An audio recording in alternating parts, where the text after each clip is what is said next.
किसान भाइयों, धान की फसल में ग्रोथ प्रमोटर की बात करें तो मार्केट में बहुत प्रकार के ग्रोथ प्रमोटर भी आते हैं। जैसे हमारा सागरिका हो गया, सागरिका Z++ आता है, सागरिका गोल्ड भी आता है और सागरिका लिक्विड फार्म में भी आता है। और जैसे ग्रोथ प्रमोटर हमारे बायोवीटा भी आते हैं और धनजाइम गोल्ड भी आते हैं। तो ऐसे कई प्रकार के मार्केट में ग्रोथ प्रमोटर आते हैं, लेकिन सबसे अच्छा जो ग्रोथ प्रमोटर है कौन सा है?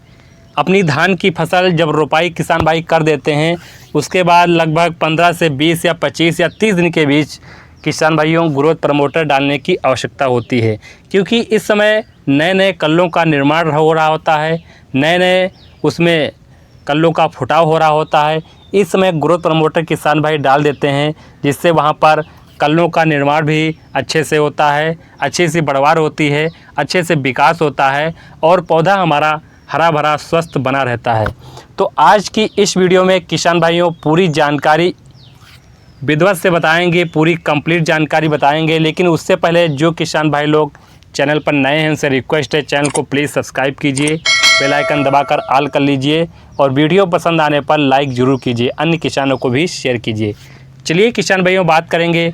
सबसे पहले बात करते हैं, जब धान की रोपाई हो जाती है, रोपाई होने के बाद पौधा मिट्टी से लगभग 3 से 4 दिन में आसानी के साथ पकड़ लेता है।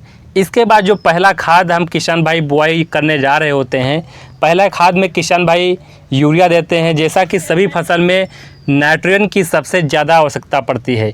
किसी फसल के लिए बढ़वार के लिए, उसमें पौधे में हरापन लाने के लिए नाइट्रोजन बहुत अहम रोल निभाता है। तो नाइट्रोजन के साथ और कौन कौन सी खाद देना है और उसमें क्या क्या मिलाना है। सबसे पहले ग्रोथ प्रमोटर की बात करें तो किसान भाइयों जो सागरिका होती है, सागरिका हमारी समुद्री शैवाल से बनी हमारी जो खाद होती है, उसमें बहुत प्रकार के माइक्रोन्यूट्रिएंट्स तत्व पाए जाते हैं, जिसे अगर धान की फसल में डाल देते हैं तो धान का पौधा हरा भरा बना रहता है। उसमें काफ़ी अच्छा विकास देखने को मिलता है, काफ़ी अच्छे कल्लों की संख्या देखने को मिलती है। तो अगर इसकी मात्रा की बात करें तो 8 से 10 किलो प्रति एकड़ के हिसाब से किसान भाई ले सकते हैं।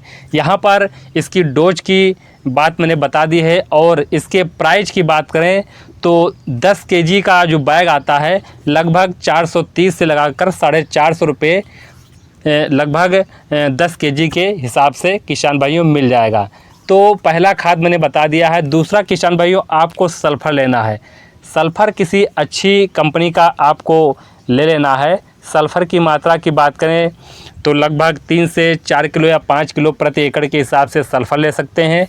और किसान भाइयों यहाँ पर जिंक की जो मात्रा है, जिंक की मात्रा 4 से 5 किलोग्राम प्रति एकड़ के हिसाब से ले सकते हैं। जिंक भी कई फॉर्म में आती हैं, 33% आती है, 21% आती है, चिलेटेड फॉर्म में भी आती है। तो चाहे तो आप 33% वाली ले सकते हैं, क्योंकि इसमें 15% सल्फ़र की मात्रा पाई जाती है, जिससे यहाँ पर सल्फ़र की जो मात्रा से किसान भाइयों जो हमारे धान की फसल लगाते हैं उसमें अच्छा सा बेनिफिट, अच्छा सा रिजल्ट देखने को मिलता है। अच्छा सा पौधा का जो तना हमारा है मजबूत बनता है, जड़ों का अच्छे से विकास होता है। जब जड़ें ज़मीन में अच्छी से गहराई तक जाती हैं तो पौधा का विकास भी अच्छे से होता है। तो किसान भाइयों इस बात का विशेष ध्यान रखें। ग्रोथ प्रमोटर मैंने बता दिया है, कई फॉर्म में आते हैं। जो हमारा सागरिका गोल्ड Z++ आता है और जो सागरिका जो हमारा गोल्ड भी आता है, लेकिन दोनों में ज़्यादा फ़र्क विशेष नहीं होता है। अपनी अपनी मिट्टी के अनुसार, क्षेत्रों के अनुसार आप डाल सकते हैं। हमारे अनुसार किसान भाइयों सागरिका Z++ जो आता है वो डाल सकते हैं। जो दानेदार फॉर्म में आता है अच्छी प्रकार डाल सकते हैं, यूरिया मिला करके डाल सकते हैं, चाहे तो आप ऐसे भी डाल सकते हैं। लेकिन यूरिया मिलाते हैं तो बुआई करने में कोई दिक्कत नहीं होती है, क्योंकि कम मात्रा होती है तो बुआई करने में पूरे खेत में दिक्कत आ जाती है। इससे यूरिया में मिला करके अगर डालते हैं तो अच्छी प्रकार से पूरे खेत में वहाँ पर पहुँच जाती है। तो ध्यान रहे बुआई करने के बाद वहाँ पर आपको हल्का सा पानी भर देना है। पानी बहुत ज़्यादा नहीं भरना है, खेत में बराबर पानी हो जाए। पानी भरने के बाद आप रिज़ल्ट लगभग 5-6 दिन के बाद रिज़ल्ट देखेंगे। बहुत बेहतरीन प्रकार से रिज़ल्ट देखने को मिलेगा। तो मिलते हैं अगली वीडियो में अन्य टॉपिक के साथ। नमस्कार।